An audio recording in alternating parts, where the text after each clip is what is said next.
In today's step-by-step tutorial, I'll be showing you how to create this captivating arrangement that's been inspired by the natural lichen on the branches. This incredible material has inspired me to create a design that replicates a really frosty morning. So let's grab your scissors and make a welcoming design for your home or your church for this festive period.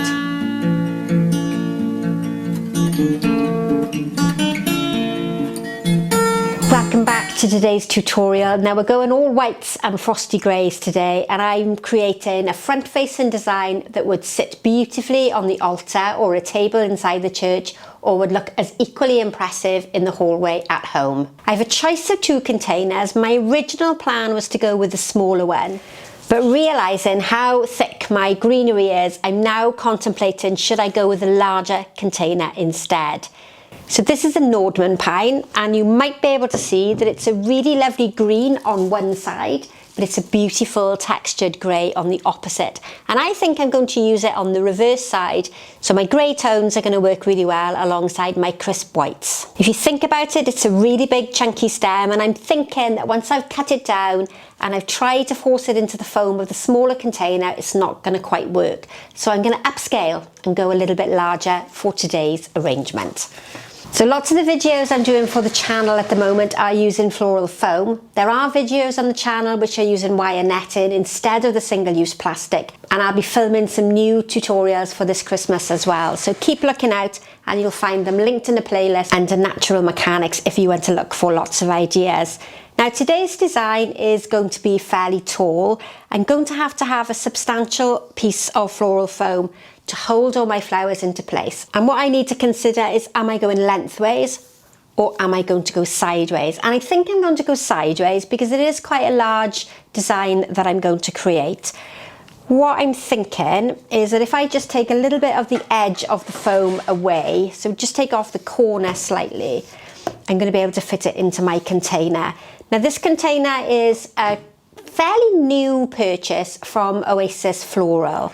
You'll find the website link in the description box below, and you might be able to find these sold on Amazon, but they're a fairly trendy container that we're using quite a lot at the moment for wedding designs where we're not using floral foam. And I know there's lots of beginners on the channel who haven't yet got the confidence to use wire netting. So the channel is fairly much aimed at beginners, and there are lots of designs on here that use floral foam, and they are by far the most watched videos. So I know that I quite often upset a few people by using floral foam, but it's still massively used in the industry. And what I'm aiming to do here, it's a bit of a task, is to get that floral foam really secure inside my container.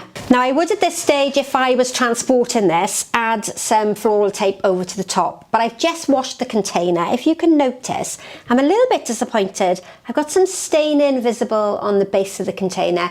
This is fairly new, it's not been used a great deal, and I'm a little bit disappointed that it's marked on the bottom.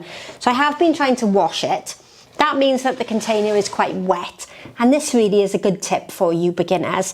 Because the container is cold and slightly damp, the tape isn't sticking to the container. But if I wanted to transport this to a wedding venue or for a delivery, for a gift for somebody, I would have to make sure that there was tape over the top to make sure that isn't going to move around. And my other consideration for this is that the floral foam only comes to about here in the container. So to keep that hydrated, I need to make sure that this is filled with water at least halfway to the top, so that it's reaching the foam. It's going to be quite difficult to water it from the top, but it'll be easy to keep this nice and filled so that there's always water in contact with the foam, and the foam will always stay hydrated. What I'm going to do at the back is place a piece of this gorgeous Nordman Pine. I'm just going to pick out, I'm going to be a bit selective to the one I choose. This one is a little bit slimmer. It's not quite as visually heavy as this one. It's got a more slimline, more linear appearance to it. This one I think is going to be my starting piece of greenery. And what I'm going to do here at the base, because it's a really thick stem, it's a really thick, heavy base, I'm just going to slice off, using the knife, a small bit off the side of the circular base of that stem. that will help square off the base. So when I place it into the foam, we won't get this rotation happening.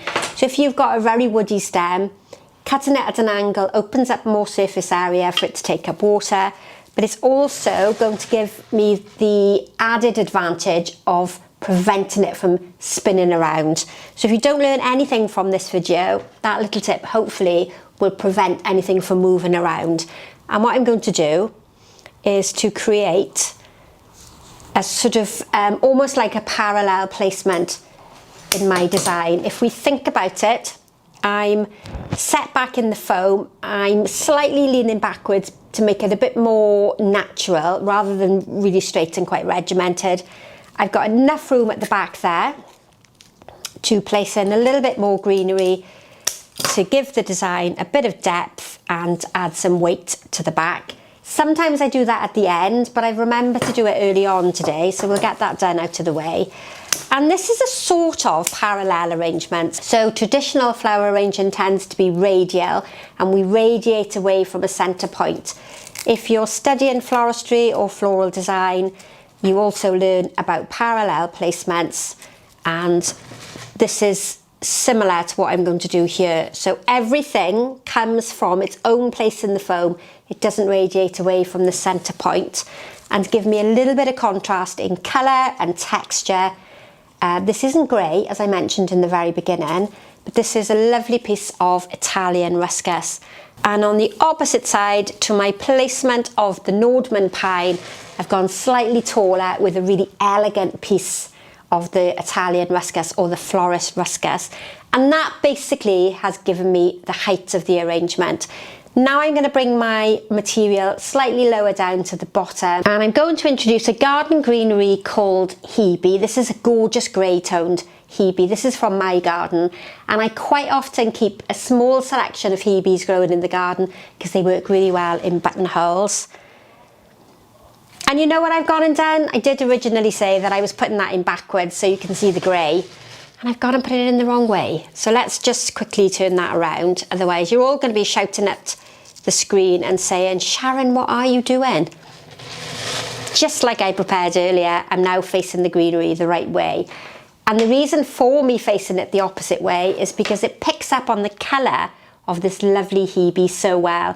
And what I'm going to do is bring the Hebe to the opposite side of the arrangement, so that I'm bringing that nice grey colour onto the opposite side, and I'm contrasting really nicely alongside the colour and the shape of my Italian Ruscus. And I'm just going to put a little group onto one side to create the width. And on the opposite side, I'm going to introduce a little bit of conifer, again, quite a festive greenery, something that you might be able to forage for. But really what I'm doing is looking to have a lovely contrast in all these wintry greens, because I've been inspired by that frosty morning and all the different grey colours that we see around us.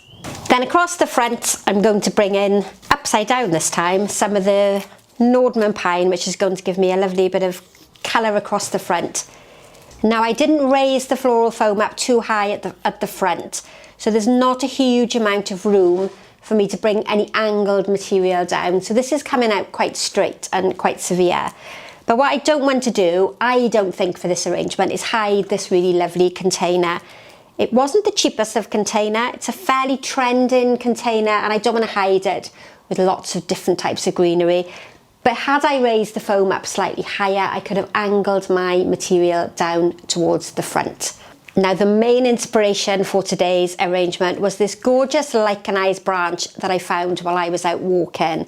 I absolutely love this time of the year when the leaves are falling off the trees and it reveals all of the bare branches, and you can see all the gorgeous colours and textures of the mosses and the lichens on the trees. If I take a little bit of time to look at the shape of this one and I angle it in that position there, it's going to work really well at bringing my eye back into the arrangement. So it's drawing your eye around this way rather than bringing your eye out of the arrangement and away from the centre point, the more dominant part of your arrangement. So a couple of pieces on one side to make a bit of a group, and then these shorter, more textured pieces are going to work nicely on the opposite side. So I'm not looking to create a perfectly balanced arrangement. I don't want the left and the right to be the same.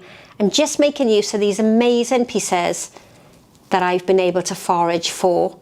Now, foraging for plant material in the UK is legal if you're using it for personal use, but it isn't legal if you're doing it for commercial purposes. So you have to be very careful about going out and cutting any greenery or any twigs and branches like this. If it's fallen down, it's okay to pick them up, but be very careful where you're taking any material from.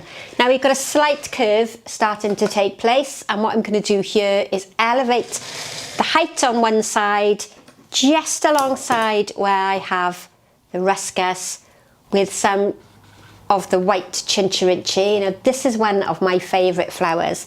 It's such a lovely material to work with. It lasts for ages. The heads open up fully. It's brilliant to work with if you're creating buttonholes, and it's a lovely, elegant line flower that's really going to heighten the arrangement and bring some interest up towards the top. I've used a group of 3, and if you don't have the Chincherinchee, that could be something like a Nerine, could be a straight gladioli or a delphinium in the summer. And talking of Nerines, I have also got some wonderful white Nerines. They've suddenly become my favourite flower this year. I've recently been over to Guernsey to do a flower club demonstration for them, and the Nerine was growing, or the equivalent of the Nerine was growing on the side of the road. It's a much shorter, squatter flower, but it was just so lovely to see, and I've really been inspired to use them more in floral design. If you're in the UK, you might have them growing in the garden at the moment. It is a seasonal flower, it's a bulb, so you'll be able to buy them in the spring, plant them in your garden, and then you can really enjoy them. And what I've done is I've created a little bit of a line effect with the 3 Nerines down on one side. So I don't have an outline shape like a triangle or an L shape. I've just got quite an organic design inspired by the shapes of my lichenised branches. Now there's obviously quite a lot of floral foam yet to cover, but I've left it as bare as I can for the moment to put in my fresh flowers. I always teach people to get your shape in, create the outline, and then fill in the centre part. So if you've created an outline with your foliage or your branches, in my case, it's always easier to fill in than try and guess what you're going to do by putting your flowers in first. Next, I've got a rose called Titanium. It's an ivory white shade of rose. There's quite a lot of green blush to the outside of the rose. Such a lovely colour to go alongside my greys and greens. And I'm going to create a little bit of a column just to the left hand side. Now I have removed quite a lot of the outside petals. With a multi-petaled rose like this one, which is almost like a garden rose, you do have to be quite generous in taking off the outside petals to encourage the centre part of the flower to open. You can also do the spinning technique, not quite as badly as I just did. Just between your finger and thumb, spin it back and forth to try and encourage the rose to open slightly, and I have already done that off camera, so I think they're about as open as I'm going to get them.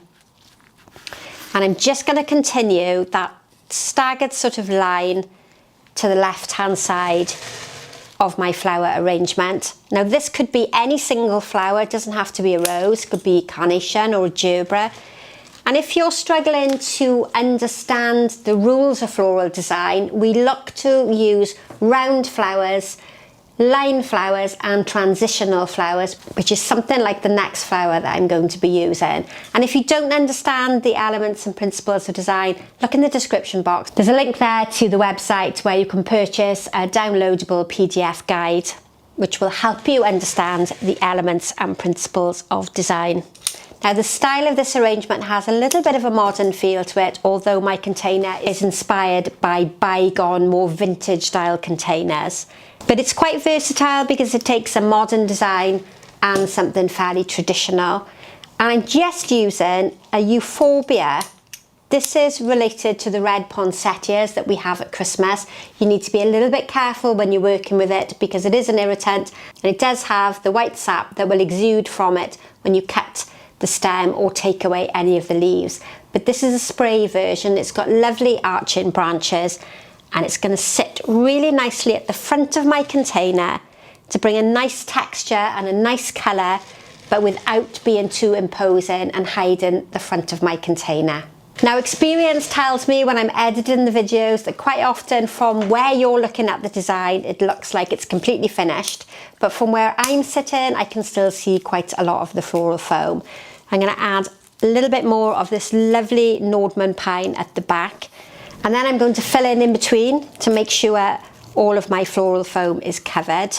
And I'm hoping that you've really been inspired by this type of design. This is more of a parallel style of arrangement where the flowers are grouped together in their own colour and their own type. But I've not done it in that really severe 1980s style parallel arrangement that we're all quite familiar with. If you're inspired to create a design like this, then you can always share a photograph on Instagram or Facebook and tag me in it so I can see how you've done. And just as importantly, if you're really enjoying these tutorials, then please subscribe to the channel and hit that notification bell to be told every time I upload a new tutorial, and let me know what you think in the comment box. Do you enjoy this particular style? Is it something that you enjoy making at home? And is it something that you will try to do at home this Christmas?